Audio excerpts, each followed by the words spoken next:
আল্লামা সৈয়দ আবুদুল্লাহ মওদুদী রাহমাতুল্লাহ আলাইহি তিনি এক জায়গায় লিখেছেন, স্বৈরাচারীরা তার পতনের সমস্ত ছিদ্র বন্ধ করে, কিন্তু একটা ছিদ্র বন্ধ করতে পারে না, মনের ভুলে সে ছিদ্রটা থেকেই যায়, যেই ছিদ্র দিয়ে আসলে তার পতনটা হবে।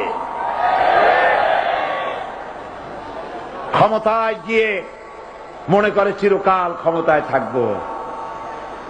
ভারতের প্রধানমন্ত্রী পণ্ডিত জওয়াহরলাল নেহেরু রাঁচি পাগলা গারদে গিয়েছেন, মেন্টাল হসপিটাল। পাগলেরা নেহেরুকে দেখে আশ্চর্য হয়ে গেছে, এত সুন্দর মানুষ, মাথায় কিস্তি টুপি, গায়ে শেরওয়ানি, মুসলমানি ড্রেসই আলাদা। যদিও তিনি হিন্দু ছিলেন, পরেছেন মুসলমানি ড্রেস। শেরওয়ানি কাদের পোশাক? কাদের পোশাক? হাতে ছড়ি নিয়ে হাঁটা, স্টাইল করে, সুন্দর পাজামা, সুন্দর টুপি, সুন্দর সাজসজ্জা করে মুসলমানদের ড্রেস। এই ড্রেস পরে তিনি গিয়েছেন